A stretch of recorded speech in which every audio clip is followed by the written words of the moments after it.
Well, if you can't tell from the shirts that they're wearing or from the signage that is behind them, we have the two U.S. and global representatives for Mogami. We have Jeff and Phil here, and we're going to be speaking to them today about all things related to guitar cables. And I think between Grant, Brian, and I in our pedalboard exploits, we've probably used enough Mogami cable to circle the globe more than a few times.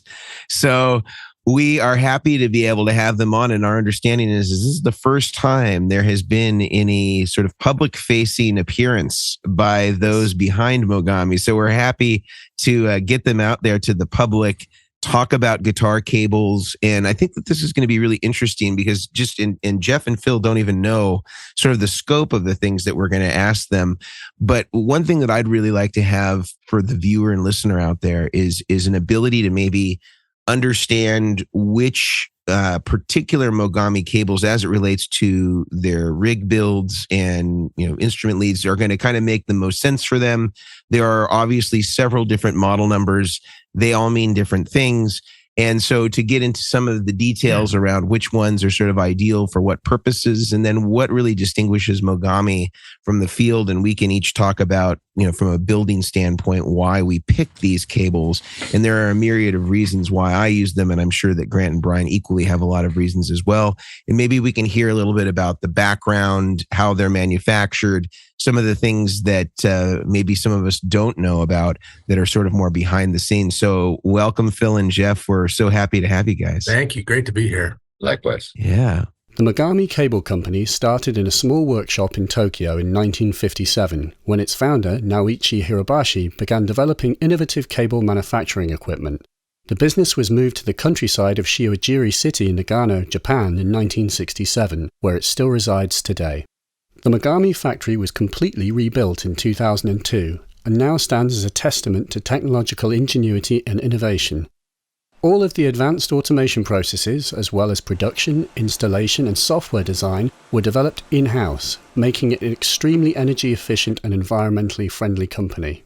Mogami has risen from humble beginnings to become one of the world's premier cable manufacturers. Mogami cables are made with an extremely high level of attention to detail and efficiency, which results in one of the most reliable and cost-effective cables in the world. Mogami cables are rigorously tested in-house before leaving the factory to ensure the utmost product quality control. The cables are also tested in the FlexLife test machine to ensure durability in the most demanding applications. Mogami's cable insulation is extruded to prohibit distortion and eccentricity and to ensure that overall diameter and capacitance is maintained. Most of the daily manufacturing processes in the Mogami factory are fully automated. With the exception of the production line, all other devices that must be controlled or need to be observed are systemized under LAN automation control. Everything from the machinery to the air conditioning and lighting in the factory is automated independently to ensure that each process is as energy efficient as possible. Neglec's oxygen-free copper quad cabling, high-density shielding and conductive PVC layering are commonly used components that ensure transparency and reduced electromagnetic induction, making them unmatched in quality, accuracy and durability by competitors. Its great history, innovative manufacturing techniques and superior quality products has earned Mogami a reputation as the cable of professionals, with a product range that encompasses microphone, speaker, guitar, coaxial, video and digital interfacing cables, along with analog and digital snakes, and much more. Yeah, so I think the first thing that we should start with is maybe a little backstory on Mogami. I think I had mentioned to you one of the funny jokes that I tell all the time is early on when I was making pedalboards, somebody was under the impression that Mogami was like a person's name, like Maurice Gami. And it actually has nothing. It is not a namesake. Can you tell us a little bit about the background of Mogami, like where they're made, how the company started, like kind of the roots of the brand? Yeah, I think you should take that. Okay, I'll take that one. All right, Phil's going to take it. Surprisingly enough, there's actually no Mr. Mogami. People jokingly called me that for a long time. But the founder of the company's name is Koichi Hirabayashi. And he founded it. He's kind of a, propeller head genius engineer type guy. And he designed not only the cables but he designed the machines that make the cables, and the more in the future, the HVAC system control, and the machine that calls the head engineer if something goes down in the middle of the night that's running automatically, and he did all of that. So it's it's kind of unique. But at the time, there were a few cables that pretty much everyone used, and one of the things Mogami, again in Koichi, there were three different things that they kind of stood for. And one was cables should be neutral. They shouldn't be coloring the sound in any kind of way. So they should be transparent to signal. Mm-hmm. They should keep the noise out. That's first, do no harm kind of thing. And so our shielding is world class, and we can talk about that later. And then oddly at the time, cables should be flexible. And that was kind of a unique concept, because at the time, people wiring studios were having to work with things that are about as handy as barbed wire. And so they made multi-channel snake up to 48 pairs. Using like those RG cables from Belden or something like that. I won't disparage anybody, but that's a fine product. I can say, I mean, I'm not saying it's bad. I'm just saying it's definitely not flexible. I don't think nobody had thought about that would be a good idea. So that was really what it stood for. Actually our signature cables, all the good stuff, it says Neglex on it, and people are like, what's Neglex? And it's a really strange translation, and it really breaks down into negates distortion, that is the transparency, and flexible. You put it together, you get Neglex. And all of our signature cables, all of the high end ones, will say Neglex on them. So that's kind of where it came from, but that's where it started. And they built a factory. They later moved to a more modern factory where they still are today. It's been upgraded a few times, but every foot comes out of that one factory. It's in Nagano Prefecture, Japan. It's actually an agrarian valley. There's actually a field that they grow corn and other things in right in front of the factory. And they do everything there. They bring in the raw materials, all virgin materials. All the copper comes from Furukawa, Japan, and they get rods of roughly 1/8 inch in diameter, 3.5 millimeters over there, and draw that into the individual strands that right there in the factory. Wow. And everything is done. So it's a complete system. Nothing comes from people they don't know. They don't buy, cheaper products. They don't use, they recycle material because they're very much about the environment, but they don't use any recycled materials in anything that you would plug into your guitar. So it's a pretty unique arrangement. I've been here 28 years, and I've yet to have anything that come out of that factory that I had to apologize for. Not one of the thousands and thousands of TT cables that they make there and mold there and anything, not a bad run of cable, nothing. The worst thing we ever saw was they actually have a print wheel. It's not a computer that has a thing, but it's a print wheel that actually rolls along and prints the little Mogami there and whatever model cable. And we once had a print wheel with a bearing that was starting to seize, and it smeared the print. And they said, please don't use that, even though there was nothing wrong with the cable. And they credited us for the cable and said, please don't sell it to anyone. So, yeah, I have some personal cables made out of that, I'll admit, but, we didn't sell any of that. So it's a pretty unique, in this day when most brands, if you want to start a brand, you immediately contact a factory to make something for you and put your name on it to your spec.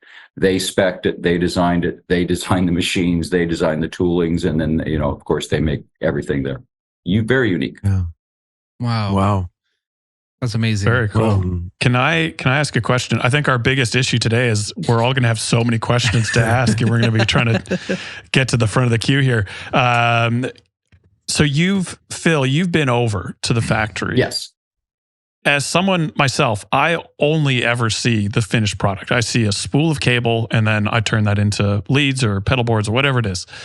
What was the thing that surprised you most seeing the factory and the manufacturing process of this cable? Like, was there something that stood out as like, oh, I had no idea, or can't believe that was the approach you guys, to the degree that you can talk about it? I didn't stop saying that there the whole time I was there. He still says it. I probably would have still been there just watching. I'm a machine kind of nut. I'm a motorhead and, anything mechanical. So every place I went, I was staring for a long time, and they thought, they thought that was very amusing because they see it every day.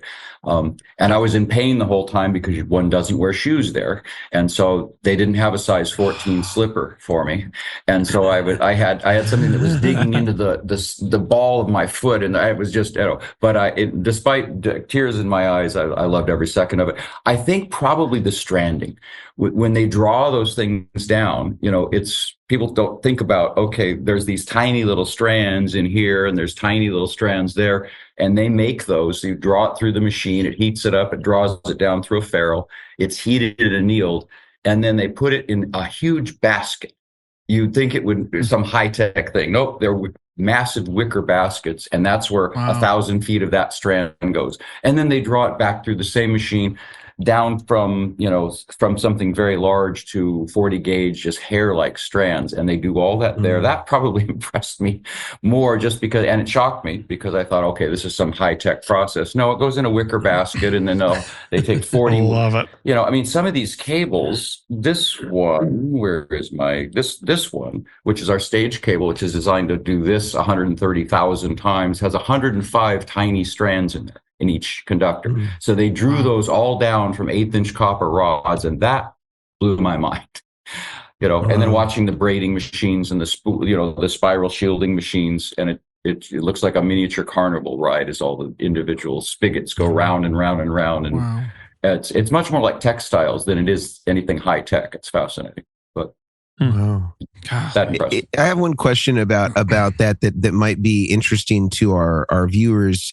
There's always a discussion about spiral shields versus braided shields, or solid core, versus stranded.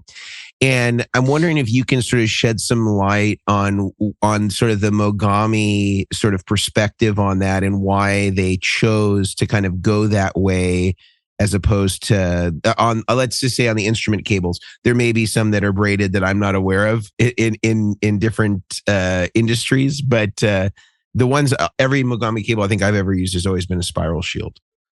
Virtually everything in their lineup that's supposed to sound good is a spiral shield. That's actually a massive question. That's not a simple one. I've been talking since I got here, when I started learning about this stuff from Koichi and his brother, who distributed it for all those years. But the shield, and this is a bit controversial to some people, but I'll allow them to be wrong. But the shield affects the tone of what goes on underneath it. And it actually makes a certain amount of sense. You're generating a simple electromagnetic field in these, I'll grab a guitar cable since this is our platinum guitar cable. But what's going on here, which is the signal, is it talks to the copper around it. It's an electromagnetic relationship, and that it has an impact on what's underneath it.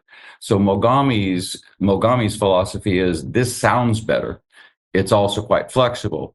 And some people in the industry say, well, this is less expensive to make. Well, not the way they make it. Because they actually, for years we said, well, this is 100% coverage. And they said, well, it can't be 100% coverage. Well, it actually is. It's a spiral. It touches, but doesn't gap, and it doesn't overlap. The lumpier this thing is, the more it affects the sound, especially the high frequencies underneath it. So they use the spirals for the tonal quality and the lack of distortion. And it's a pretty unique thing, because most people will quote 98%. A typical spiral is 85, sometimes 90. It's 100. Now, once people angle it, spindle, hold it in their guitar rigs, stomping all over the cable. Well, things happen. That's why we have 100% lifetime warranty. But this is the way they start, and that's unique. A lot of people could probably do it this way. The problem is it takes longer. You have to run the machines a lot slower. And it's just not the standard of the industry. The standard is good enough, not perfect. So they're into perfect. So we like that. There are other shields. There are foil shields, which are fine. It's just foil doesn't bend very well. Again, Mogami flexible is part of the whole design brief, is they should bend easily. So foils don't bend well. They're fine shields, especially at high frequencies. But they do not. They tend to open up as you flex them, and the shielding goes away very quickly. And then braids, and we know braids because we make a beautiful braid, but they use those where really super ruggedness is appropriate. sometimes on video cables, but even then they'll use the spiral. Braids are very nice at flexing for a very long time, which again, this one was designed to do this 130,000 times. But that's a braid. It's a 95% coverage if you do it perfectly.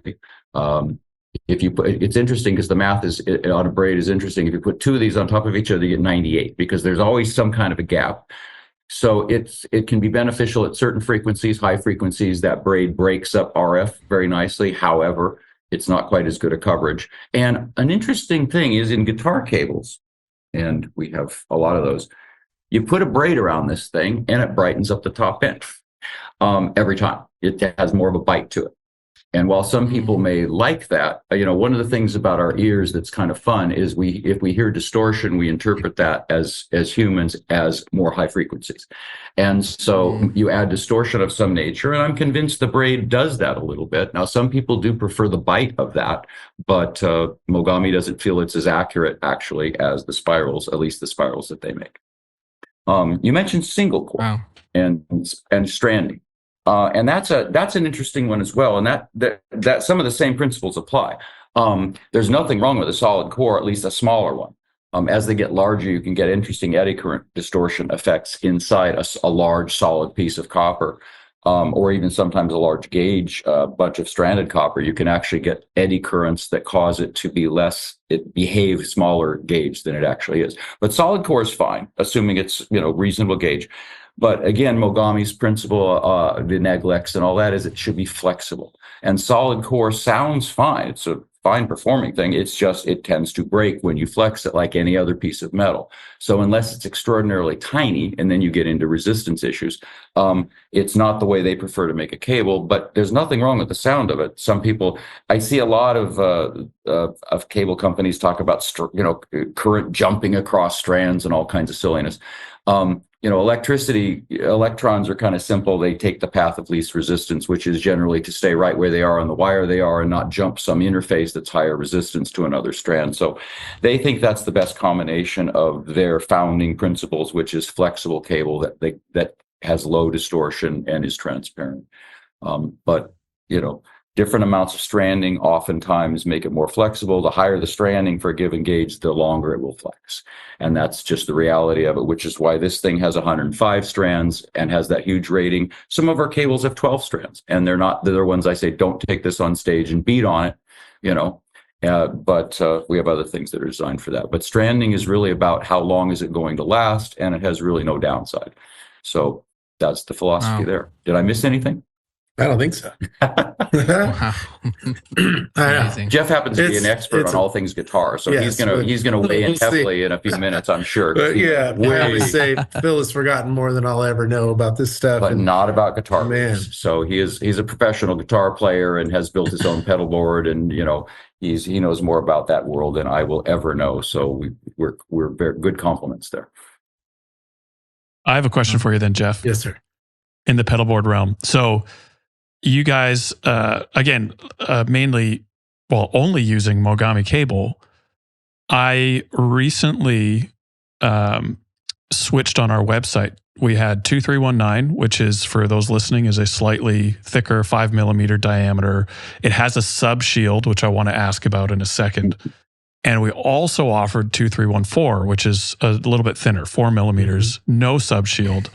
But they're, and again, correct me on anything I'm not correct on here or using the wrong language for or whatever, but they are very similar cables, as in they're stranded, they're low profile, they're great for pedal boards. One's thicker, one's thinner, and there are some subtle technical specs that are a bit different as well. What did you use on your board? Why did you use that? And what do you recommend for different applications between 2314 and 2319? Great question. Yeah, well, my board, I used 2319 for everything. Okay. I find it very easy to work with. It's extremely flexible. If you're using a dual lock, fastening system, you can easily route the cable underneath the pedal. Easy to terminate. It's lovely stuff to work with. For your typical build, I think it works great. The 2314, I find, really is a great choice for when space is an issue for a switching system, you're running a lot of cable, and you need it to, channel nicely and sit nicely. Knowing Brian's builds that are just perfectly laid out, and just with incredible attention to detail, that 2314 just sits so nicely in that situation. And it's a little smaller, and for my eyeballs, I like the 2319. It's just easier for me to solder, but to me, I think it's just about application, and the 2314 is great for that tight, small build. And again, when you have a lot of cable runs in a switcher, and you're running stuff all over the place on that board, it's really great for keeping things tight and neat and really organized. And then the sub shield. So, and again, I won't have the language to put to make this sound as elegant as I would like, but I would usually tell people that 2314 is great for permanent install. So the cable isn't moving while audio is being run through it like an instrument cable would, going from guitar to pedal board. Right. But the 2319 with the sub shield, you could, in theory, use it for something like an instrument lead, although we'd use 2524 for that instead. But it has that sub shield.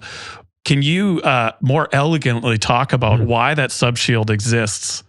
And what we might want to consider when that's in place? Like, is it a better shield with it being there? Do you get more coverage? Is it mainly just for applications where the cable might be moved while it's passing audio? And you know what I mean? Like, is there? Can you save me a little bit here, or speak to that? I think have Phil chime in on that with respect to the different. I actually have some 2319 here. I don't have 2314. 2314 just has the insulation. It's a low noise crosslink poly on that one, if I recall. It's a low noise insulation in any case, which means it's reasonably resistant to vibration, noise, turboelectric noise that's just generated from the movement of the cable. It's appropriate for fixed applications. If you ran that as a guitar lead, it would be somewhat noisy in a high impedance run. Now, this is 2319, and it has that extra layer of black stuff shielding. That's actually a carbon impregnated plastic. I think Mogami came up with this one back in the day, but I wouldn't swear to that in court, but I'm pretty sure that was one of Koichi's innovations. In any case, this definitely drains off. It's touching the shield, and it drains off any electricity and any signal that's generated by flexing the cable, stepping on the cable. And so this is going to be dead quiet in any vibration. I can conceive of a situation where in super high gain, maybe a given cable without this might start singing along with the music a little bit, but I've never had it demonstrated to me. I know that the tech for, I initially started paying attention to 2314, which was Mogami made that almost from the beginning. The order of invention is in that second number. So 23 was made before 24 and made before 25. We're in the 34s now, but it was one of their first designs. But that they made that forever for unbalanced RCA cables and TS cables for keyboard, just anything like that. So it's been around a very long time. This came much later. But we do make instrument leads. Our friends at one of the very large retailers, am I supposed to say Guitar Center on camera? Well, anyway, you did. They sell this as their silver series. And so everything in that silver series is 2319. So it makes a fine instrument lead.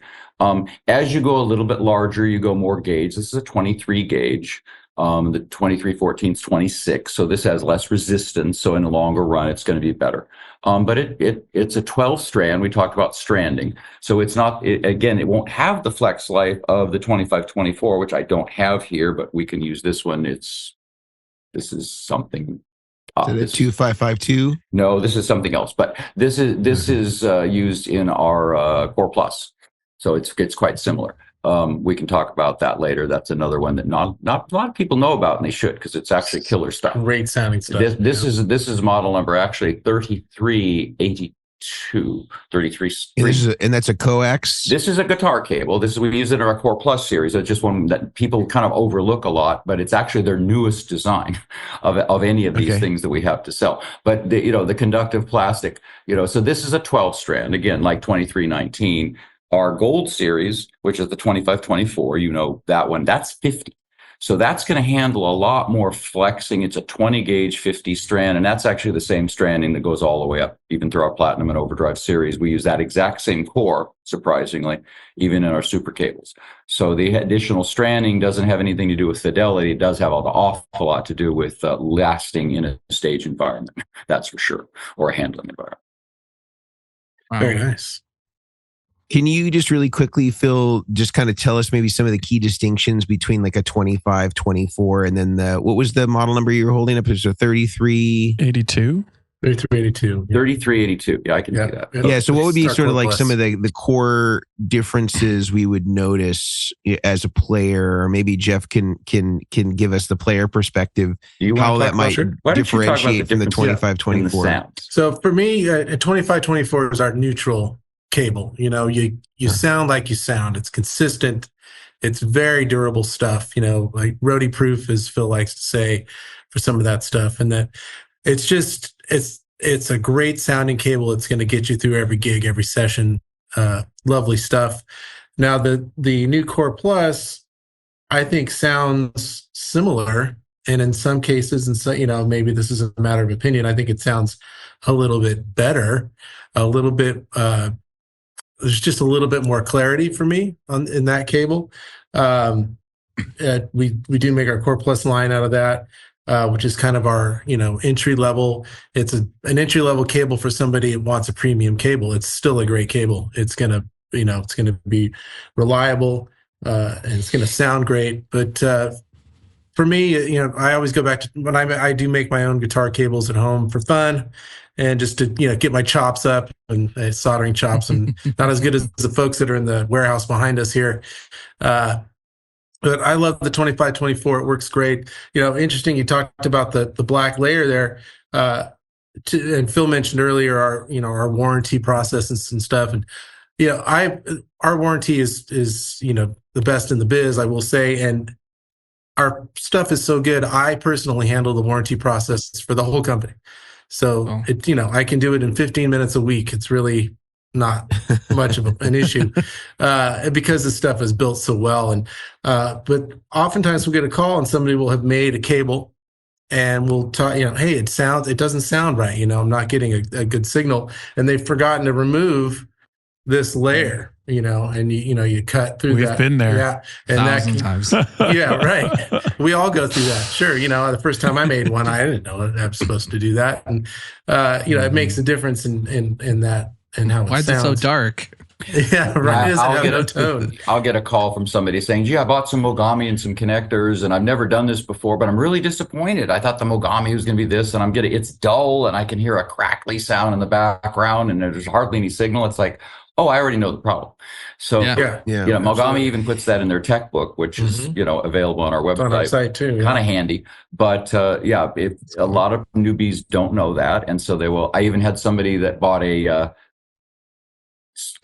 supposedly Mogami, and it had Mogami 25-24 and the same Neutrik connectors we use, but they didn't know what they were doing, and he bought it on on Marketplace somewhere. And of course I said, send me a picture, and of course he sent me a picture in the black all the way to the end and blobbed over, and of course that's going to make a horrid sounding cable. But I can predict that one. For people that don't know, it's putting a resistive load on. It's putting like a 5K resistor basically on your cable. So that is the kiss of death. This is also for the newbies. If you're doing instrument, or I should say not instrument, but if you're doing patch cables, the 2314 will be easier for you since it removes that step. Yep. Definitely. I just take it all the way down to kind of where the shielding is exiting, the outer insulator, and just so I never have to worry about it. And that will definitely kill your tone, and you want to remove that, but it is definitely a necessary thing in order to help preserve the overall sound. So worth the price of admission in my opinion. But I want to turn it back over to Jeff so he can tell us more. I'm sort of curious about this difference between the 25-24 and then this newer model. Well, for me, to my ears, there's just a little more clarity And I think I don't have the spec memorized, but I do think the 2524 is going to give us more cycles in terms of its flex life. Definitely. So there is a that was easy for you to say. There's a technical difference between all of these, and I think I was the one that started the capacitance wars when we came out with our Platinum series, because that was very special. But I annoyed Mogami for probably 5 years, saying, "Gee, can't we get a super cable that's even better performance?" And they said, "Well, why would you want to do that? Everybody loves the 2524, and the 2524." Again, we market it as Gold Series, but that is a very well balanced, as Jeff said. That it doesn't make a bass sound fatter, thinner, leaner, and the whole point is it sounds like you. But there is a difference in capacitance, and that will affect, especially in a high impedance guitar circuit, that is very sensitive to capacitance in terms of roll off of the high frequencies. So everything has to be balanced. So when they made this one, I said, well, I want something new. They made this one, which for our Core Plus series. And it's the newest one. And when I saw the specification on the capacitance, and I'm going to relate this to everything we make in a second, I said, well, you made a mistake. This says 27 picofarads a foot, but our 2524 is 39. You must have made a mistake. And they said, oh, no. This is measured. This is not guessed at. And so this one actually has less loading on the pickups, especially at the high frequencies, than a lot of other cables in the industry, let alone ours. And when you listen to this, it definitely sounds a little more open, a little brighter on the high end.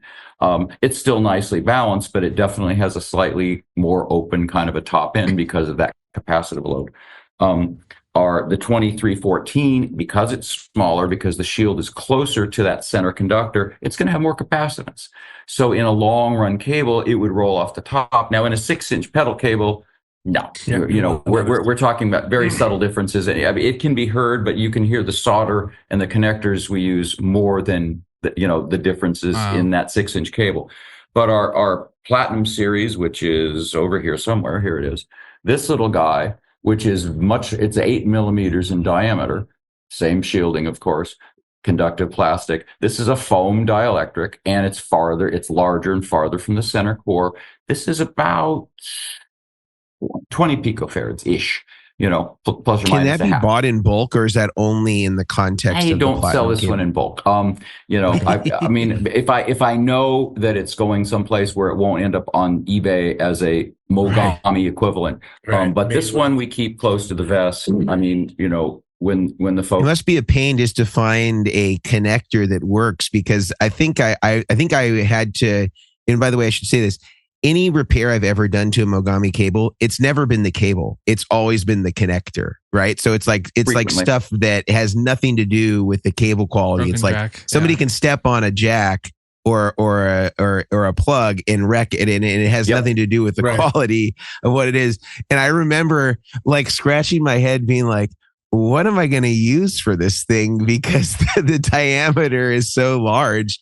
And I ended up, I think I might have even talked to you, Phil, about this. This would have been like over 10 years ago. And I think you had said that, like in those Neutrik boots, not the current ones that you guys use, but like the generation before, there was kind of like a plastic ring that you could remove that helps. Kind of give you a little bit more stretch, once it got in there. Well, Neutrik makes a larger boot that we use for the ones with Neutrik. And then, we had other people, doing custom work for us that just made a cable that had a larger entry. There's a few out there, but 8 millimeters is starting to get to the pain level of fitting into a connector. Definitely. Yeah. But anyway, the difference has been the sound of them and the application. Again, does the Pedalboard need to put up with years of flexing and stomping on? No, not generally. So we can use a lower strand count on a smaller diameter cable because it's so short. As they get longer, you can definitely get more performance. When the lads from a band called Metallica called for their studio and said, we want to run our guitars in the control room, but we want to have our amps elsewhere, they said, can we get some of that Platinum in bulk? And I figured that was a pretty safe place. Their tech assured me they won't be appearing on eBay. So, there's a lot of those out there. And our artists, we do special things, for people like you, where we know where it's going to end up. But our super premium products, the clones drive me nuts. And so we kind of keep that one. We get a request for it constantly, but it's just I don't know. Mogami. I think Yeah. that's prudent. I think that's prudent. Sometimes 2524, I see clones all over. That's okay. Sure. That's They send them here for warranty repair. Well, it's also kind of a standard. Yeah, we get them sometimes, but we hate work to break it to you. We work real hard not to have people return warranty stuff they've broken. That isn't ours. We're all over the website. We give warnings everywhere. It's very easy. There's a label, but the difference is really about how long is it going to be, and a platinum is not what you want to take out live. I don't put platinums in Slash's hands. I use the 2524 or the gold because that one was designed to stand up to long-term use and abuse. Where we get into the platinums is a super cable because it has so little resistance, so little capacitance. And I actually do use the platinum live quite a bit, but mostly with an acoustic guitar if I'm doing, an acoustic set, which means I'm not stomping on it generally.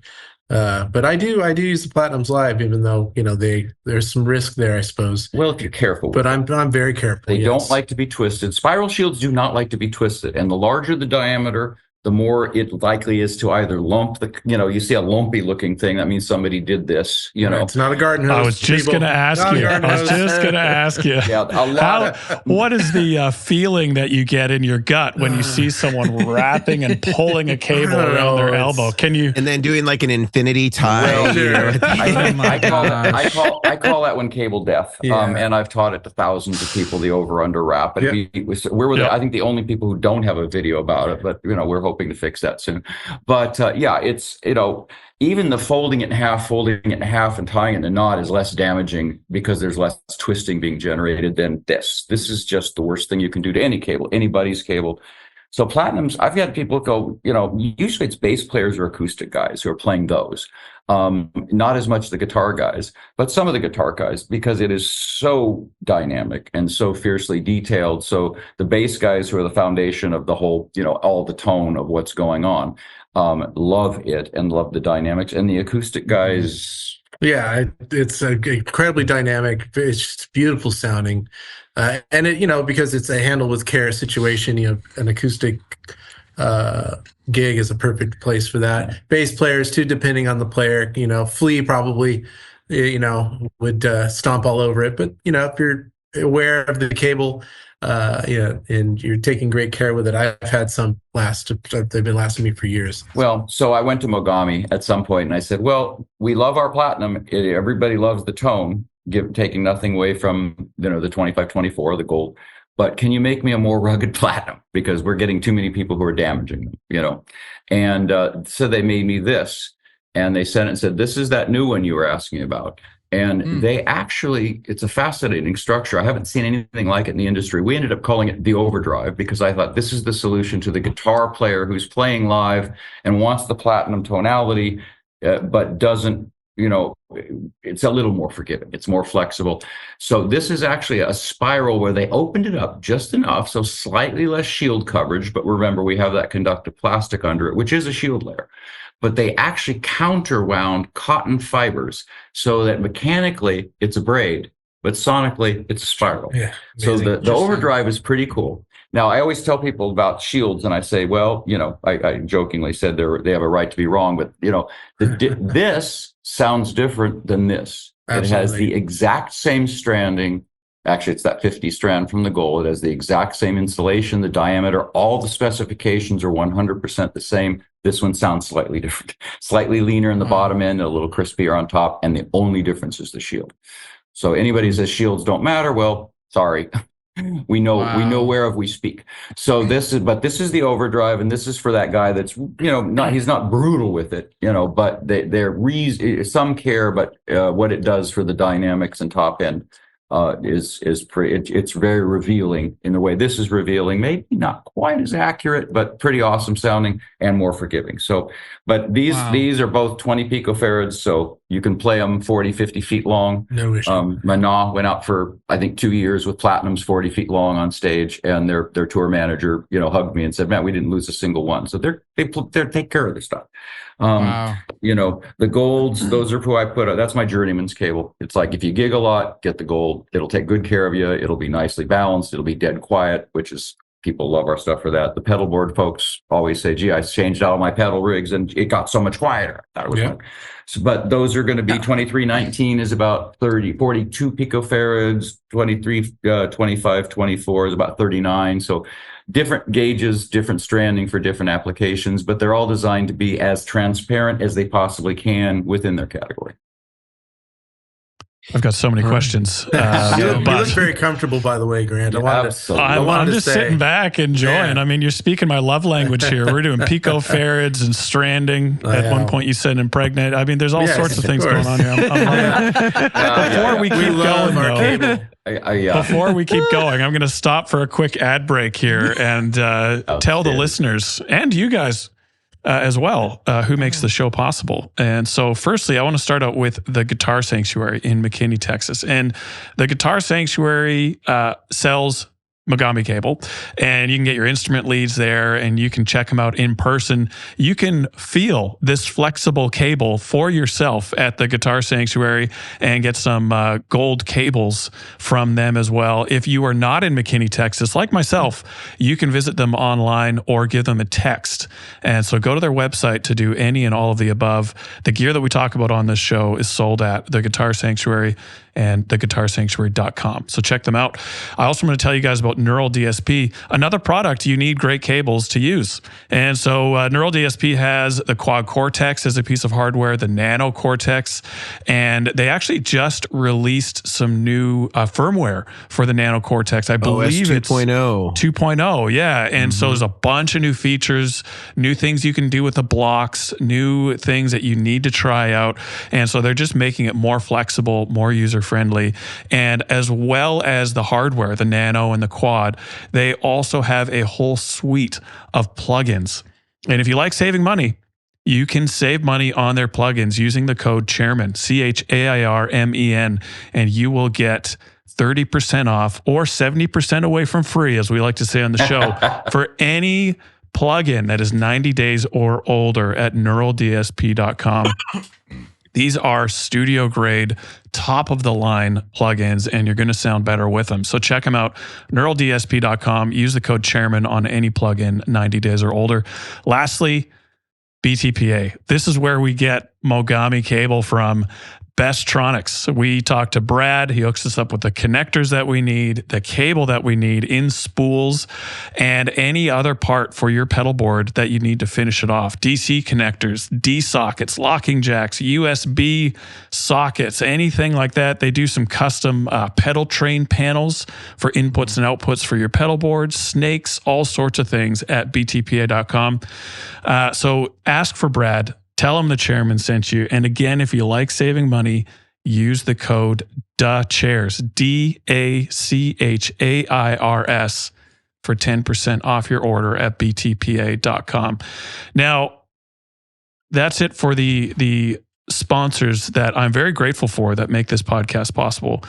I know Brian is sitting in his chair burning with a question. And so, Brian, I'm going to throw it to you. No pressure, man, but this is going to be the defining moment of the show here. So take it away. Oh, gosh. You know how I feel. You know how I feel about pressure. No, so before I ask my question, what's funny is when I started building, like, you know, I was following Mason and Grant before I started building. And I was like, man, what is the stuff they use? And, you know, I had talked to them a few times. And at the time before I started like building stuff myself, I was using solderless cables. I was using George L and a lot of like those companies that it was just easy to do. And when I finally got my hands on some Mogami cable, because I was working for this amp company called Jackson Amp Works here in Texas, and I started working for them, and they taught me how to solder. And I was like, you know, I might as well figure out how to build some patch cables. And I bought some Mogami cable, and let me tell you, the moment I could hear that difference in the cable I was using for over 10 years on my board to the Mogami, it was unreal. I was just like, I'm never going back. If anyone's ever going to fight me on it, they can fight me on it. Like, I will throw bows. I will throw them because it was just one of those oh my gosh moments. So from that point on, I've always used the 2319, which is really funny. Is when I started out, I was building them on my kitchen table when my daughter was a couple years old, and she watched Monsters Inc. And I was ordering some 2319 cable from somewhere. It wasn't Bestronics. I said 2319, and she turns around and yells at me because they say they have a 2319 in the movie, which is a contamination thing, which is funny. So I've always correlated that 2319 cable with Monsters Inc., which is really funny, and I've always said the sock cable. We got a 2319. Something so stupid. I thought the same thing. Is there a sock on my back? There's a sock. She literally goes, ah! And I was like, what? Yeah. And she's like, my take it down. I was like, same thing. literally. So I've always jokingly, like, people are like, what cable do you use? I always say 2319, and I put a sock emoji. I've always done it. That's it's just hilarious. super. I'm like, it's not covering the sound or anything. I was like, that You should need to do the Really? biohazard sign too. I really should. Your I kids really are too should. old. You're not watching Monsters Inc. No, I love Monsters. and over. Yeah, that's and true. over. And no, over. my youngest child is 28. So yeah. Oh, I still watch it. I mean, I have 2 kids and one on the way, so I'm sure Monsters Inc. will be a big thing. So, I love the show. So 2319 was always my main one, and then I started doing the 2314, which is also great. And with like switching systems, as you guys have seen, some of my runs and stuff, I started using 2528 because I like the how it's the 2-strand and how one of them has the white line on it, because it makes like building TRS to dual cable, like dual TS Y cables, so much easier. I'm curious, how much of a difference is there between 2314 and 2528? Obviously 2528 is good question. Is Great question. the newer And cable. The answer is they are identical. 2528 So is great to know. 2314. 2 of them joined at the hip. Yep. That's That's amazing. The only thing that I learned, by the way, it's a call it a Siamese or a I don't know what else Like to a call lamp it, cable. Yeah. but lamp cord style. It doesn't like to be bent. So we've done several cables for touring people and in-house, and for our original keyboard cable was a Siamese, and for whatever reasons, even fairly light handling, they don't like to be bent. And so one of our artists who basically sits on a stool and plays fingerstyle, very well known, we made one like that for him, a TRS with 25, and it broke. And we made a larger version, 2965, and we used that for our keyboard cables. Same principle, just, don't want to plug it into a guitar. Same thing. So we tend to, I try and use different structures if it has to be handled. So a little warning there. But 2528 is exactly 2314 times 2. Same stuff. Cool. So it doesn't like to be bent when it's conjoined. But if you were to take 2528 and then rip it apart like we would on a pedal board, then it's just 2314, and it's super flexible, and you're they good to bend go. one way, but if it gets bent sideways, one side wants to break because it's geometry different lesson. pressure, This side is different literally pressure it's stretching the copper, and that spot. I tell people, if you kink cable at some point, you grab a chair and you yank it, and it has a little kink in it, someday that spot will break. It's inevitable because of the nature of metal. So metal fatigue, it may be 10 years. Interesting. You guys mentioned I noticed soldering versus the I call them quickie plugs. I don't want to, and these solderless. That's a great name. Screw it together. I call them quickie plugs. Yeah. Do you have any opinions on quickies? Oh, he does. Yes. Don't. I've used that stuff. No, some of our we have an opinion on the show. Some of our very this is more science than opinion, but I've been approached by some of our very large partners saying, well, you could sell an awful lot of those if you used a solderless do-it-yourself plug and your cable as a kit. And the problem is that they are not gas tight. They are they clamp down, but they're not gas tight. Now, what that means is, unlike solder, I've been saying that for years. I've been saying that exact thing. So it sounds good right now, but anything that's not gas tight will. And what do you mean by gas tight? Can you explain that? Oh, yes. Very good. Thank you. I don't mean to speak in code. It just rolls off the tongue after a while. But No, it's okay. that means that it is not isolated from oxygen and anything in the air, basically. So gas, but oxygen in particular, because copper oxides. And when copper oxides, it oxides into essentially a non-conductor. So it might sound good today, and I have nothing against some of those brands. I think sound good initially. But I've had any number of people. It starts to degrade from the first minute you put it together because it is not gas tight. It's in there, it starts to oxide. So the performance starts to degrade slowly. And then at some point it will stop because the copper oxide will build up enough that no signal passes anymore. And so yeah, if I was on the marketing team for a solderless company, I could say from day one, this cable sounds better than a soldered cable because you don't have the solder in there. You might have a clear connection on day one, but then in reality, let's say marketing from Mogami might be, it may sound good on day one, but day 7, day 14, 30, it's going downhill from that point onwards. It has to. Because it doesn't have that gas tight connection. Exactly. It has to. So if it was a crimped connection, and I'm a big fan of properly done crimps, by the way, those are actually gas tight if they're done properly. But or cold welding stuff, cold welding, which is another term for a well done crimp. But nothing nothing in our industry for that application. Not yet. Nobody's doing that, and as soon as that thing gets out of calibration, then you don't have a cold weld anymore. Well, yeah, I mean, cold welding is a little different, but it's the same thing. Basically, a crimp properly done is at an electron. They're merging, the copper molecules together, so everything is one piece. So gas does not get to it. It does not corrode under those, and you can cut those apart years and years later, and they're still they're still excellent. That's why the old POTS lines were always put down in V blocks, which are gas tight if it's the right gauge. So I'm probably giving a red flag to all my competitors, go do this. But in any case, we haven't done it yet. I haven't developed it. But if I had a kit that had a tool and a crimped connection, and then I would proudly put our name on it because I I would just think it would be really expensive though to get have the tool. Oh yeah. And then again, if it's out of calibration, then stuff sort of degrades. But one of the things that I think is really interesting in that argument that comes up a lot when I've, the solderless apologists are aplenty, I will tell you. Oh. And I think one of the things that is a common sort of like rebuttal to anything that I say about solderless connections is they say, well, NASA, will use solderless connections. And I was like, yeah, that's true. But they're using like the highest quality crimping tools in order to do it. And we have nothing that resembles that at all. And they're not using solderless in high usage places. It's like, something that can be done with that doesn't require any, like people aren't going to be touching it or moving it if it's like relatively stationary.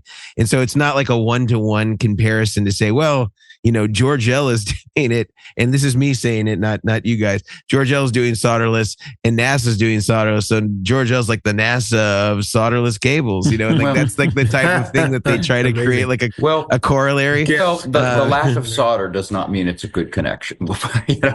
That's really what we're talking about. But I'm not a fan of them. Some people are, and I don't denigrate other people's products. Again, I think George L's a fine sounding cable. I don't have any problem. I think it sounds good as some, but I still call them George Hell because again, me saying it, not you guys. One thing I'll say though too is like, let's just pretend, because some of them actually do claim that they are gas tight, some of the solderless brands, but they're only talking about the center. Like, let's just give them the benefit of the doubt. Let's say that it is to start. It won't be over time, because a lot of them too, especially stuff that requires the screwing, it can actually deform if you're not careful, and then that also leads to some issues with the connection. But the return path on them is almost never there's nothing that they're doing there, because a lot of times they're braided and folded against the outer insulator, and then it's using tension to kind of like hold that together for the ground. Yeah, and there's no way that's gas tight, even if the center conductor is. Well, so the return path is as important, it's every bit as important as the signal path.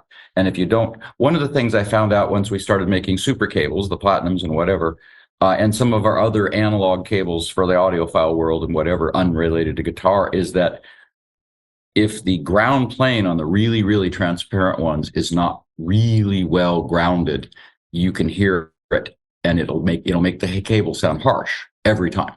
And so again, distortion to our ears oftentimes sounds like more high frequencies, but it's more distortion and it's more fatiguing, and it doesn't sound real. It doesn't sound like the instrument. But it's super important, because it's at least as important as, I mean, we pay a lot of attention. I have one connector. I won't mention manufacturer because it would make it sound bad, but it is. It's a phenomenal connector. But they have a little ground tab inside, and then they have a big ground plane at the end of the connector. And we found it didn't sound the same. And the manufacturer said, well, it's impossible. They're put together inside very firmly. It's like, I can hear a difference. We could all hear a difference. So we do it the other way. So we pay a lot of attention to grounding. I mean, that's cool. Yeah. We audition solder, so we're kind of freaky. And it makes a difference, actually. So high impedance. And I presume you guys are you guys doing RoHS? Are you doing leaded solder for cables? Leaded solder is wonderful stuff. It melts so much easier. It's much easier to work with. Absolutely. And we can't use it because we're large enough that we choose to be pure RoHS, lead free. It just, we have our soldering team are awesome. If I had to do it, I would fire myself because I'm way slow, and they can do, I mean, our target is mil spec, I mean, that's really what, I learned, and what our target is okay. If it would pass somebody at an aircraft manufacturer looking at something, then that's good enough for us. And that's served us well. I wish I could say we every single solder connection, but we do pretty great job. But it makes a big difference. All the details matter. And to say the ground plane is just the shield is kind of missing the point in a lot of ways. Mm-hmm. Wow. That's amazing. Would you guys say, correct me if you guys have a different opinion on this, but a lot of people, when they're asking questions like, investing in high-end cables, usually I tell them, the place where you want to spend the majority of your budget, if you're talking about instrument leads, is that first one. And you kind of alluded to it, the one that's connecting from the guitar into the pedal board, let's say, because this one is the one that's sort of most exposed, as far as presuming you're not using active pickups or some sort of preamp inside the guitar. You're relying on magnets, wrapped in wire to basically be the driver of this instrument cable. So there's not really much that's helping it. And so everything about the design and the construction of that cable affects everything downstream, because it's basically the filter for your sound from that point moving forward. Are you in agreement that if somebody is going to buy a cable, that's where they should spend sort of the lion's share of their budget if they're going to be investing in higher end instrument cables?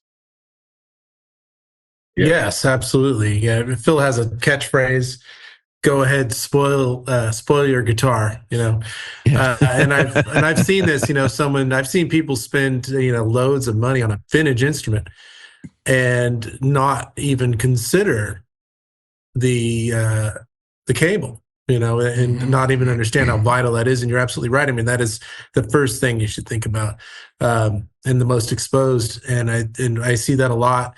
And, someone will call and ask me, we're a premium brand, aspirational, another Phil phrase. And we are, and there's a reason for that. The care that's taken in the construction of, every step of that cable translates into something that's meaningful for the player, something that you can rely on again and again and again. And it is important to take that step. And, we're big believers in that. And, I have a Mogami Gold cable I bought just under 20 years ago that I still have. It still works for me. And, I have some high-end instruments, and it's a symbiosis for me. They work together. And it's a very important part of your tonal, journey, if you will. Well, the way I get people asking me that quite a bit. The same question: where should I focus most? Let's assume you don't have a bad one that's noisy right in the middle of your pedal board that's causing everything to hum. But there are two actually I look at as most important. But the guitar, I mean, you've got the wood, and you've got the particular strings you chose, and you've got everything about that, and then you've got these guys, and everything downstream whether you go straight into an amp or whether it is going off that, that harmonic structure, those pickup windings, the particular inductance of each one, everything is about that. So the first lead is going to have the most effect on the overall tone on the system than anything else, because everything downstream is just playing off what these guys and that special instrument are doing. So definitely that first lead's important. Another one that I talk about a lot with people that they kind of miss is if they're running a amp's cabinet combination, that speaker cable is actually where the most current is, the most magnetic swings are, and it's actually fairly, important for the overall tone of the system. Again, assuming you don't have something horrible in the middle that's wiping it all out. But that one is important. We make a few different very special speaker cables. We did one. It wasn't me because we all listened and chose. But it goes with the overdrive series. But it's a guitar lead, a speaker lead for guitar systems, and that's actually a big difference in tone that people overlook. Is this a shield that, like a spiral shield on this? Because some of your speaker cables have spiral shields on them. The gold speaker has it's a spiral return. It's actually a 14 gauge center and it's a 14 gauge return. But that one's interesting because it's very low inductance, and so it definitely behaves like it's larger than it is. That's speaker cabinets. And low inductance cables actually go well together. But the one we did for the overdrive, we were looking for presence. We were thinking, okay, who's going to use this guy? We're thinking rock, blues, kind of cat. Right. And, where the jazz guy might like the gold speaker even better. But this thing, we wanted dynamics and we wanted presence. And we took every combination and permutation of 8 conductor, 4 conductor, 6 conductor, one conductor with shield, and put them all together. This is a concentric coax. We tried this one as well, and we put the same connectors, the same solder, and we were listening for presence. That punch through what the rest of the band is doing, and it makes a substantial difference. And I've had some glowing calls from people going, "Thank you." A lot of people don't even know it's there, but it makes a big difference, and it makes sense. You got 30-volt swings there ish, and the most magnetic change there of anything in the whole rig, other than of course your pedals and effects. But that's a big one, and people don't pay much attention to it. They should. I have a question. I have a two-part. I think people overlook audio cables, like we were saying, like you were just saying. They are literally the foundation. They are like literally the foundation of the board. But also like it's audio. It's funny. Like I'll get people, and I'm sure these guys do too. I'll get people that have like $10,000 boards, like all these pedals, and then they're like, "Oh yeah, I got all these like colored cables from Guitar Center." They're like all those pre-made cables and stuff, and I was just like, okay, like kind of just like trying to process into like, but I'm thinking about getting some more just bigger lengths.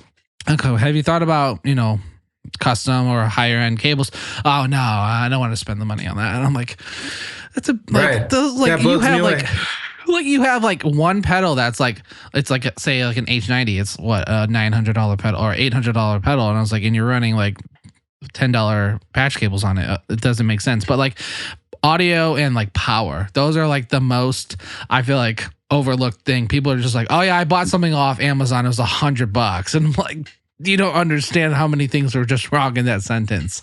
And I'm curious of how do you guys feel? Because like back in the day, like you would see like obviously cables then and now are built different. The technology is better.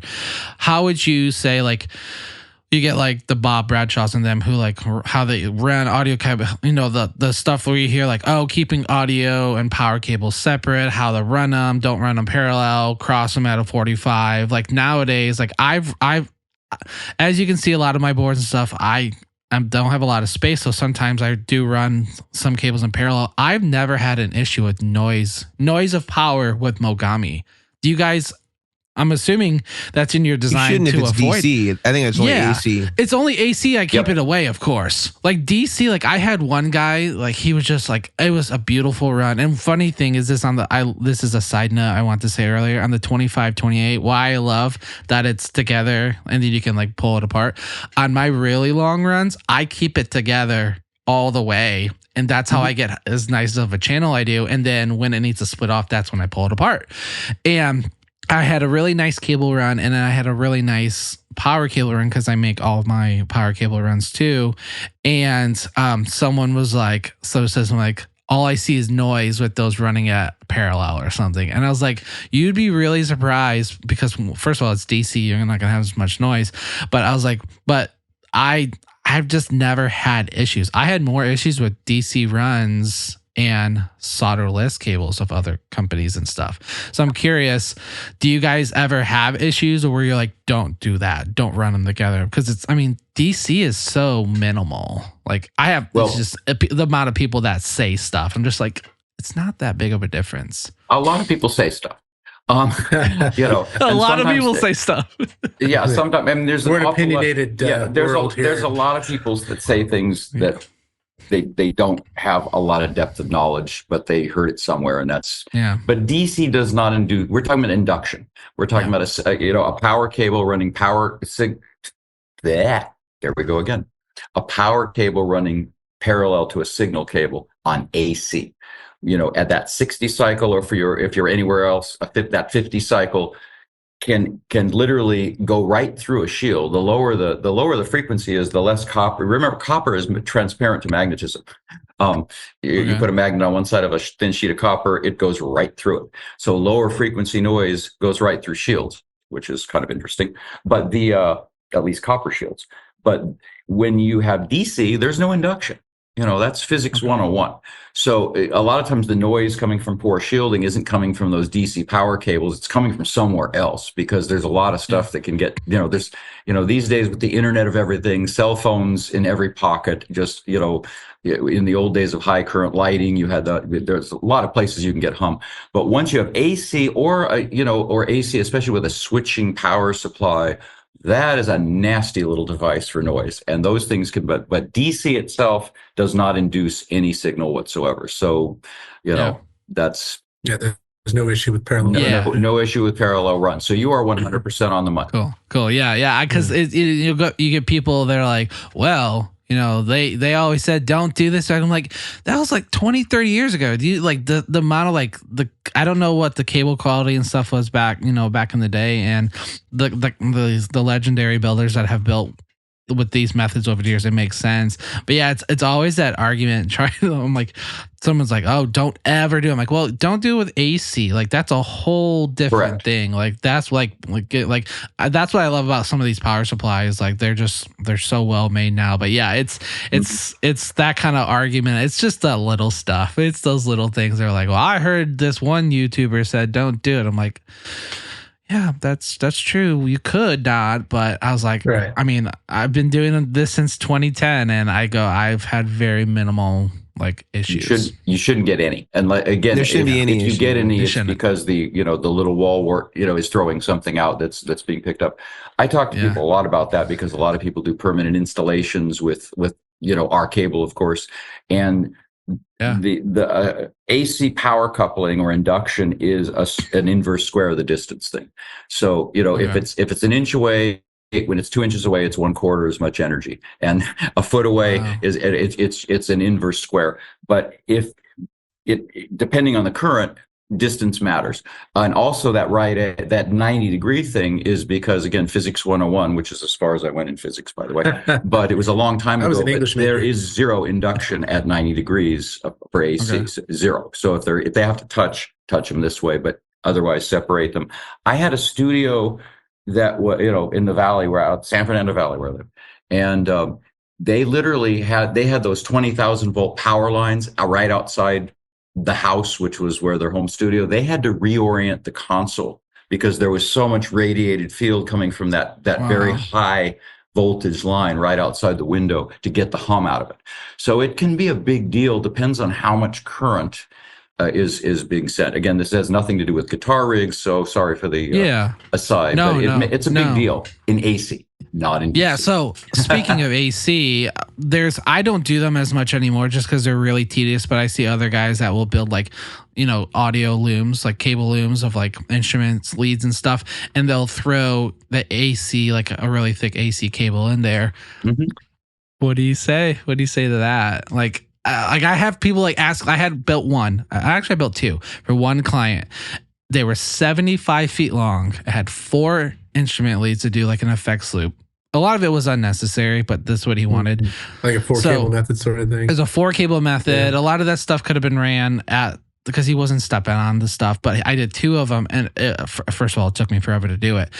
But like running, I know Grant used to do some looms back in the day with running power down looms and stuff. And I know Bestronics, they do that kind of stuff. Like, what do you say to like running AC in an instrument loom like that? Like, do you not recommend it? I mean, people do it, but I'm curious of how much extra noise that's going to cause. I don't do that. I wouldn't recommend it. I mean, for me, a cable acts as an antenna. And yeah, you're introducing an unnecessary noise potential there. Depends on how much current, but unless it's very low amount of watts going over that thing, I had somebody ask me, because there was a competitor making one that, for our hanging speakers and our concert rigs and whatever, why don't you make one that's got the power built right in with the twisted pair? It's like, well, I don't like hum. That's, so some people do it and get away with it, but it's just, not best practice. Our thing is like, how bad is it supposed to be? So I don't recommend running AC power in intimate contact with your cable. It's just asking for problems of, yes, people get away with it, but it depends on how much amperage is going down that thing. So it also depends on like their tolerance, too, for noise. Like some people don't have the same tolerance for like something, and they're like, well, this is okay to me or whatever. Right. Some people won't even hear it. Yeah. Yeah. Well, in a live rig, when you're in a concert, doing a high gain, room where there's a lot of noise, a lot of reflection, a lot of crowd and whatever, maybe that background hum is not a big deal. Maybe they just don't notice it. Where if it was in a studio and you were trying to do a recording and you've got this in the background, well, it's going to be a primary nightmare. So it kind of depends on the environment as well. But we avoid it. I don't make that cable for that reason. Yeah, makes sense. I love it. Thank you. I know that we're coming towards the end of the show here, but I do have one question that at least, let's say 3 to 5 years ago, and before that a bit, was a hot topic in the music industry. And we've touched on it a little bit, but it's all around cable capacitance. And we've talked about the importance of capacitance from guitar to pedalboard in a passive environment, high impedance. Then we hit the pedalboard and we hit a buffer, and now we're in a low impedance environment. What role does cable capacitance play in that environment? Is it worth the reams of paper that we could print on the arguments of, it does matter, it doesn't matter. 20 picofarads is the absolute best in air quotes, let's say for our listeners, after a buffer when you're running very low impedance versus before and all that. Can you kind of speak to that? And how much value we as guitar players should place on that in our pedalboard environment? One of the first questions I ask people when they when they want to get down and dirty about the specifics of those kind of things, it's like, is there a buffer? Because as soon as there's a buffer, those kind of things matter far less. So if you have an active rig, or if you have a preamp in your guitar or whatever, the capacitance becomes less of a prime factor in frequency response because, it's not nearly as sensitive as a high impedance rig. So I don't pay as much attention to it. And again, with any pedals, you're talking about very short runs. But if you have, 40 pedals in a $10,000 pedal rig you were talking about, it adds up. Right, a switcher and all that. But a buffer makes all the difference. If you have a quality buffer, and again, there's good ones and there's ones that generate their own signature that aren't so wonderful. But assuming it's all done transparently, the capacitance and the resistance, for that matter, matters a whole lot less. It just does. So I appreciate you putting that one to bed. No, it's just funny what people argue about. And I will say, as a total side, that the amount of times I've had people switch from any number of other cable brands, and they come to Mogami, and they give me the credit, of which I sometimes take, and other times I don't. But they give me the credit of like, man, the rig sounds so quiet. It sounds so much better than before. Like, what did you do? It's like, just good cable, good connectors, and that's it. Like, it's Mogami cable, and then a range of different cable, excuse me, connector companies that we use depending on the requirements of that pedal or the switch or whatever it is. And the feedback I get consistently is how much quieter, firstly, and how much better. Again, you can put that in air quotes as well because it's very subjective, but quieter for sure, over and over and over and over again. And just point to Mogami. Say it's just great cable, and it just makes a difference. Especially like we were just saying. You multiply this on a switcher rig where you're running anywhere from 40 to 80 feet of cable on one pedal board. Like, it adds up on every cable that you use. And so I want to transition this into a question. It might even be a philosophy on life here. I've heard people say, and I kind of like this view of cables, is that you're basically trying to, when it comes to cables and your pedal board or your guitar rig, you are not trying to find a cable that makes you sound better. You are trying to find a cable that does the least damage possible to your original signal. Would you agree with that philosophy of like, a cable will never, and again, this is subjective, so pardon me, but it will never improve your source signal. It will only do less damage because you're running it through raw materials, and that is just the mechanical nature of it. Would you agree or disagree with that kind of philosophy and approach? 100%. Yep, absolutely. For years and years, when I was out training the sales staff in stores and whatever, I would always say kind of the same thing. You notice there's no extension cord here. There's no power supply. So this is a purely passive device. So if it works perfectly, it does nothing. So your job is to sell an expensive thing that's aspirationally priced that does nothing. But that's truly what it should do. So any coloration, anything it's contributing is really something it's removing from the signal, because you can only filter with this thing. So the goal is do nothing. It's circuit. It has resistance, it has capacitance, it has inductance. It's going to do something. So we try and do as little as possible, again, negates distortion. So we're trying to make it as neutral as possible. And the more neutral the rig is, the more you hear, whether that's in a playback system, a recording system, the more everything is neutral, the more you can hear of the work, the more you can hear of the instrument, the more you can hear of the artist. And any colorations, that means it's pulling something out somewhere. And that, how much do you want to have left at the end? Why don't you want to have all the sound of your guitar, and then let your pedals or your tech or your fingers determine what you hear? So that's really important to us. So the more colored it is, the more it's taking away from the breath of life that a good instrument can provide. So we're all about neutral. We do nothing very well. So some of our stuff, everything has a sound. Every cable will have a sound, because you can't make it. Buffers help, but it's always going to do something. And so we try and do as little as possible. And that's kind of what, as you said, do no harm, right? It's the Hippocratic oath of tone. Well, the first order thing is noise, and that's what we're known for. The recording, the guitar guys, the pedal guys, I've heard that, God, maybe 1,000 times. Oh, I changed out my pedal cables ears. I didn't expect anything, and I was so bad. But the recording people, which is where our background came from. That's where all our marketing initially came from, is the fact that virtually every big room had our stuff.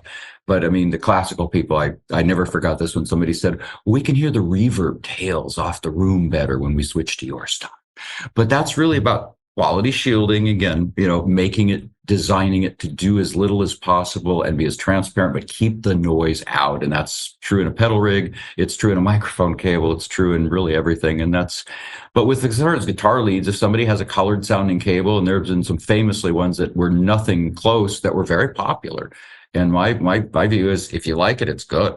If you like vibe, it, right? What's your favorite guitar? The one in your hand, I can't tell you what you like. Can't buy yet. That one too. But that's always artist's choice. So if you like a particular coloration in your lead, then you should have it. But that's probably not going to be ours.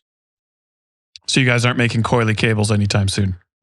Oh, I was asked to do it. I have no problem with them. It's just very difficult to make them uniform.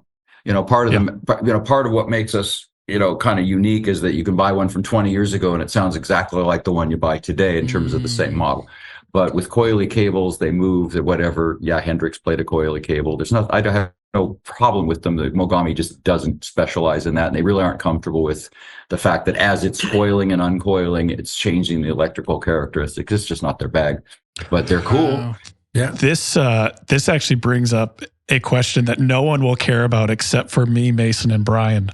And if you can't, I don't know why, so you might not want to answer this question. But I'm going to guess the year, 2018. You guys on 2319 switched from what I believe was a tinned copper shield to a straight copper shield. Mm-hmm. And I've always wondered, why did they change? Can you speak to that at all? Because it was the plating on it. The shield was silver for us laymen who don't actually know what was going on, myself included. Yeah. And then all of a sudden I ordered a new spool and now it was copper.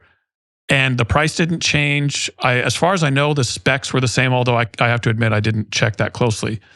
And it was just a change in the look. And I was like, oh, I'm so curious. I've always wanted to ask someone that question. Two things. One, with the regulatory environment, tin is a problem.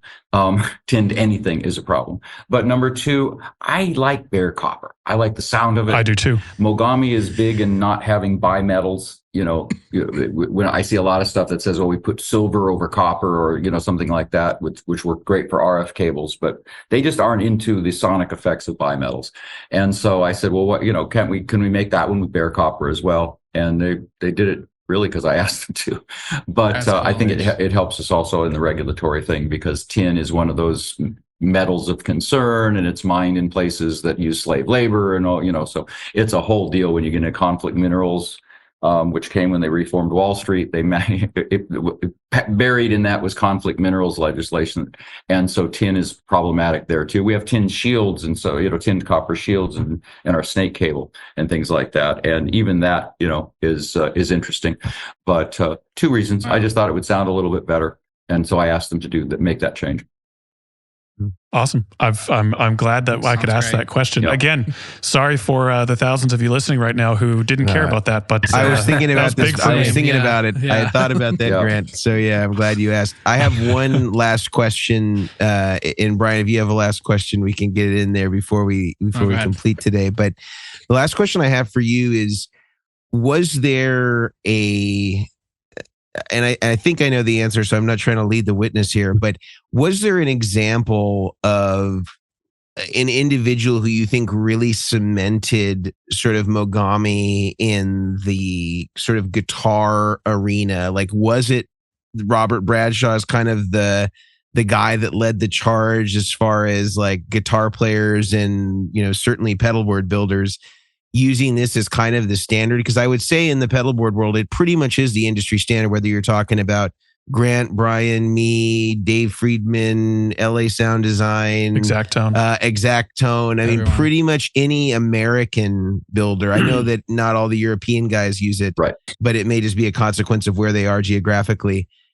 Was that all kind of Robert Bradshaw, or was there sort of like a key artist or person that kind of was the tipping point with which Mogami sort of became so pervasive as kind of like the number one cable amongst sort of, builders and artists? I honestly, and I was there, that was a long time ago. I don't know. It's funny because I didn't even know how pervasive it was at one point. I knew Bob used it. He's a friend, and he's become a friend, but introduced through the brand. But was it him, or was it, I found out at one point, that essentially every band going out of Nashville, almost every single one, their whole backline is our stuff. But I didn't know that until somebody literally told me. It wasn't like we reached out in some marketing way and said, hey, this is great, you should use it in your guitar rigs. But yeah, Bob helped a lot. Les Paul, I would say. Oh yeah, well, there was Les Paul. Yeah, Les Paul had he had a requirement that anybody that played in his band had to immediately use a cable that he made himself out of our 2524, and a friend of ours, Paul Dawinski, who's a working bass player in New York. I think he's out with Ricky Lee Jones currently. Tells this story is, it was a condition of being in Les Paul's circle. And of course, Les would make the cable to whatever length, they needed, and known for being a tinkerer. And for me, that was, I think, one of those things that made me, it's somebody of that caliber who changed the audio world, the guitar world, the recording world so dramatically to embrace the product because it is so good and so quiet and so reliable, really spoke to me. Actually, that's one of my favorite stories. But Paul relates it that he had another brand that he had and he played, and Les said, get rid of that thing, and he didn't do it. So about the third time he showed up with that plugged in, he unplugged it, threw it in the trash, went in back to his private stock. Coil lost him 25-24. But he didn't make it. He handed him two connectors. I believe they were Switchcraft, which is a fine product. We don't use it currently in our instrument cables, but we've used it. They're making a phenomenal product. And handed him some of that. I think it was 10 feet long, and said, "Here, use that. That's all you'll ever need." It's one of my favorite stories that I love relating, and I'm glad you reminded me because it's a great story. Yeah. I saw Les Paul for years. I had no idea, by the way. I didn't find out until he was gone from Paul's story that he was such a fan. But we didn't. That wasn't something we did. It just showed up. And, maybe the same techs who were, looking what was behind the big consoles in the day, saw that and tried it. I don't know, but, hats off to Bob, because he certainly helped a lot, because everybody mentions him. He's been much imitated, but he's a unique cat. And if you met him, he's beyond cool. So. Yeah. Very cool. Very awesome. Cool. Brian, any last questions before we complete today? I don't have any questions, but just thanks for coming on. This is awesome. Our pleasure. I tell people, I have people that make fun of me about this. I watch more documentaries than I will watch TVs. I love going to movies. That's my thing. I like going by myself and seeing movies, but I love watching documentaries because I love to see I do this because I love behind the scenes stuff so much, but also this is fun to do, but, I love watching documentaries because it makes me appreciate whatever that is. So getting to hear even more, a little bit behind the scenes of why you switched to that type of going from the silver to the copper. So just all those little things, the wrap, the braid. I worked with some braided cable a couple of weeks ago, and I was just like this. I loved the wrap. It was just one of those things. And, but thank you for coming on. It really is a nice insight to hear why the why between behind the how of things are done. So thanks for coming on. And I will always be using your guys' stuff. It's my favorite. Thank you so much. And I've been a fan as well, and watching, thanks. You guys kind of define what pedalboards can be and how, and what's interesting to me, and I look at a lot of your builds, and although there is certainly a method you use, that board always seems unique to the player in terms of whatever, even the way it's laid out. And I think that's really a special thing, in that you connect with the artist, and so do we. Fundamentally, we connect to the artist. That's kind of what we do. And I think there's a wonderful relationship there, and I think you have all done a great job of putting this knowledge into the minds of a player that maybe had no idea that they could even do this, or they can send their stuff off to an expert and get a build that will last the rest of their life, or like me, last for 2 days until you decide to, I'm going to swap this for that. And, what was I thinking? What? Now there's a new reverb I got to try, even though I've got 10 of them. It keeps the whole thing going, and we love to be a part of that. I love to be a part of that. And, Phil deserves a ton of credit for having taken what, as he had described, we were kind of in the realm of the recording studio. That's where Mogami sort of got its start, and turned it into a retail product that, a gigging player can use and know that it's going to be, made with the best, quality components, built by hand, one at a time. And I think that's what you guys do. You know, you're craftsmen ultimately, you know, and I think that's really important. Absolutely. Thank you. Thank you for having us. Well, if you guys can, if you can say hi to Maurice for us, that would I be will. much Yeah, he's appreciated. around here somewhere. And yeah, Maurici's I'm sure retired, we'll be in. I can still get a hold of him. Okay, perfect. Awesome. Thanks so much for coming on, guys. Thanks so much for having us. Have a great day. Yeah, see you guys. Take care. Bye, guys.